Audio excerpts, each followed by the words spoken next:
नमस्कार, विविध भाग्यश्री आपल्या मराठी चॅनलवर तुम्हा सर्वांचं खूप खूप मनापासून स्वागत। तर आत्ता जात आहोत आम्ही सकाळी सकाळी बीचवर। काल बीचवर गेलो, तिथे छान एन्जॉय केला, पण रात्र होती त्यामुळे काहीही व्हिडिओ शूटिंग करता आले नाही। आता जाऊन छान बीचवर धमाल करणार आहे।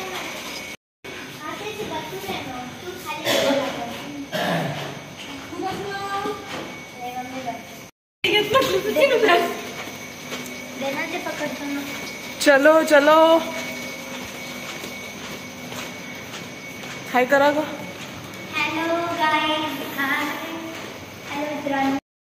मला सनराईज पाहण्यासाठी बीचवर जायचं होतं, पण आवरताना वेळ झाला। फक्त चहा घेतला, नाश्त्याच्याही आम्ही मागे लागलो नाही, पण तरीही वेळच झाला आणि आता बीचवर जाऊन धमाल करणार आहे। बीचवर सकाळी यासाठी चाललो कारण तिथे खूप ऊन असतं आणि म्हणून जेवढा 12च्या आत आमचं येणं होईल रूमवर, यासाठी आम्ही सकाळी सकाळी आता बीचवर जात आहोत।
पाण्यात मनसोक्त 1 ते 2 तास खेळलो आम्ही। आता जात आहोत दुसऱ्या बीच।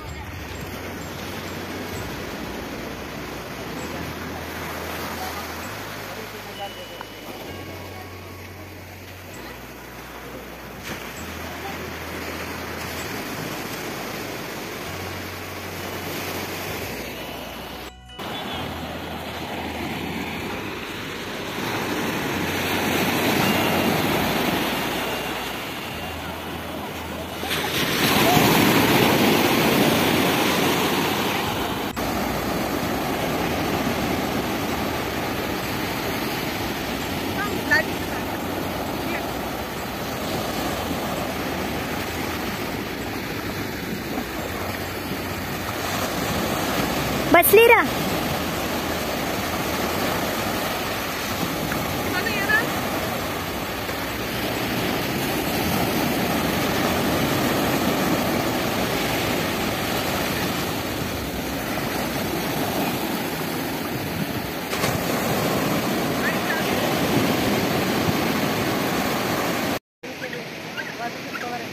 तर समुद्रातलं पॅकेज घेतलेलं आहे आणि आता करणार आहे आम्ही पॅराग्लायडिंग आणि पॅराशूट आणि अजून एक काहीतरी आहे बोटिंग. तर चला.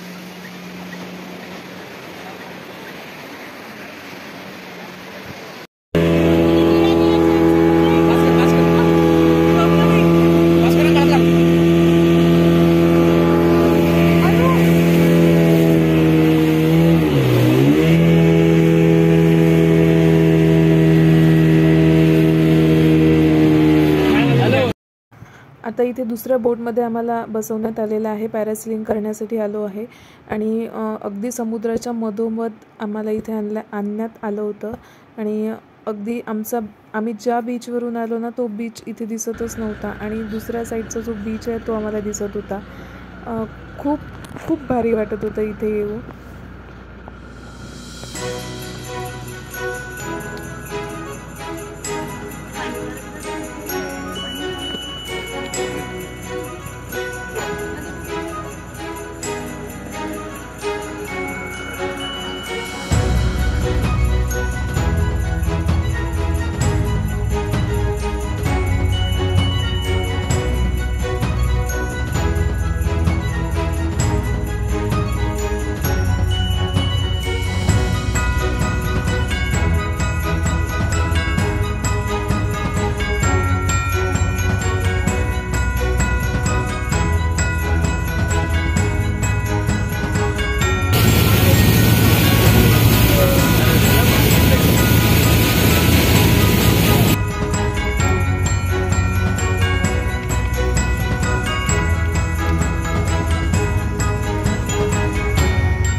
हाय,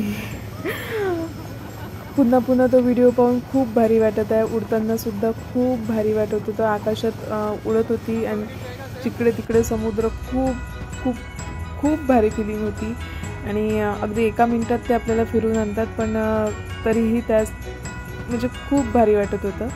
आणि अगदी गोव्याला कधीही गेले तर हे जे इव्हेंट आहे हे मिस करू नका. म्हणजे नेहमीसाठी लक्षात राहतील असं हे इव्हेंट आहे. एकदा तरी करा. भीती वाटते, खूप जणांना भीती वाटते. माझ्या एका बहिणीने केलं नाही पण असं वाटत होतं की तिला जबरदस्तीने एकदा करायला लावायलाच पाहिजे होतं कारण खूप भारी फिलिंग येतात. आता हेही अगदी एका मिनिटाच्या आत आपल्याला फिरून आणतात पण शेवटी असं वाटतं की ते आपल्या समुद्राच्या लहरींवरून आपण राईड करून आलेलो आहोत.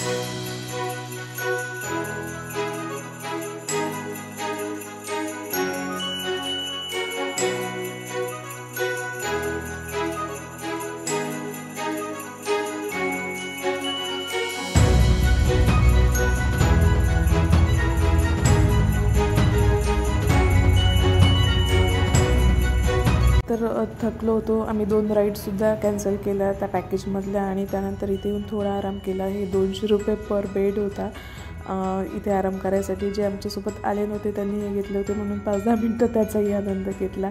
त्यानंतर केसामध्ये लोकरची वेणी म्हणजे हे ब्रेड बांधण्यासाठी या मुली खूप मागे लागल्या होत्या तर आम्ही शेवटी उन्हात बसून या वेण्या त्यांच्याकडून घालून घेतल्या.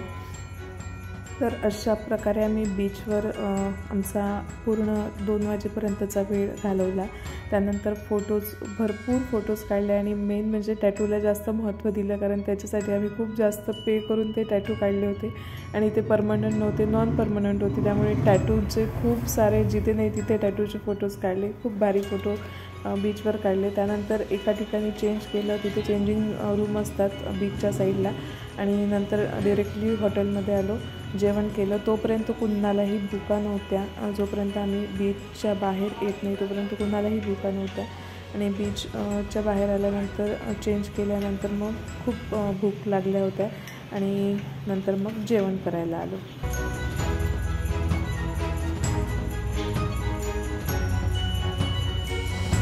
आता दिवसभर बीचवर मस्ती करून आल्यानंतर छान जेवण केलं बाहेर आणि आत्ता आलो आहे घरी. आता स्विमिंग पूलमध्ये थोडा वेळ मस्ती करू आणि त्यानंतर अजून रात्री बाहेर जायचं आहे. आता गोव्यामध्ये फक्त 3 दिवस राहायचं आहे म्हणून आम्हाला सगळं फास्टमध्ये करायचं आहे. आता आजचा दिवस तर खूपच बिझी चालला आहे. आता 7 वाजले आणि आत्ता रेडी झालो आहे आम्ही क्रूजवर जाण्यासाठी.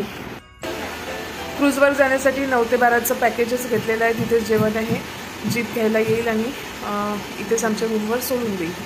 तर आता सगळ्यांच्या तयाऱ्या झाल्या, म्हटलं थोडं बोलून घ्यावं आणि आता आम्ही जाऊ. रेडी झालो आहे.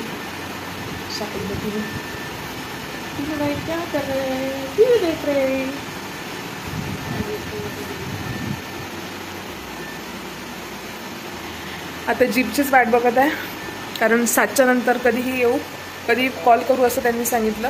म्हणून आम्ही रेडी होऊन छान बसलो आहे.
फायनली आम्ही क्रूजवर आलेलो आहोत.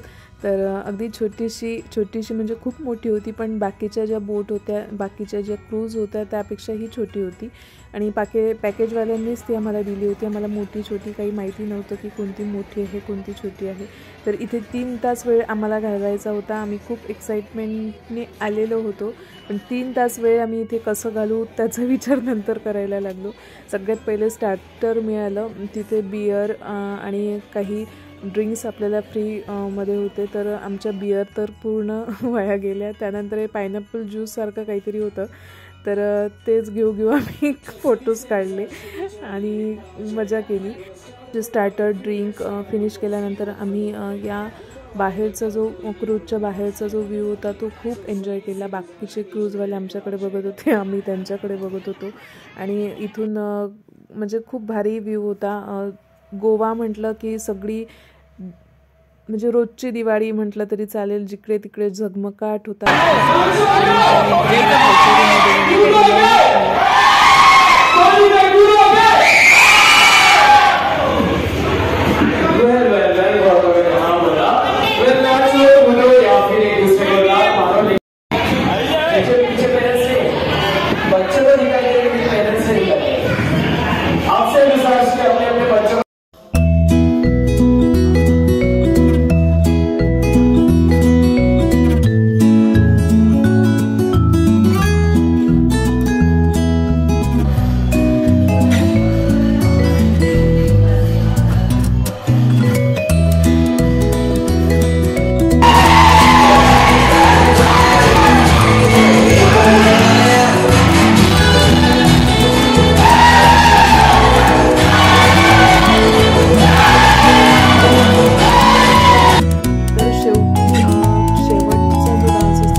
सगळे पैसे अगदी वसूल केले, कारण पहिले तर पूर्ण लाजण्यातच वेळ गेला की कसं जायचं कसं नाचायचं. त्यानंतर शेवटचे जे 15 मिनटं होते ते फुल धम्माल केली आम्ही.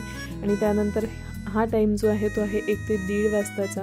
आणि गोव्यावरच्या रस्त्यावरची गर्दी बघू शकता तुम्ही.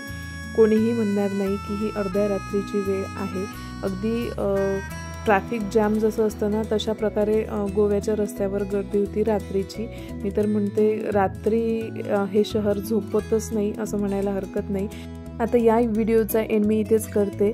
व्हिडिओ आवडला असेल तर लाईक, शेअर आणि सबस्क्राईब करायला विसरू नका. भेटू पुढच्या व्हिडिओमध्ये. तोपर्यंत बाय बाय.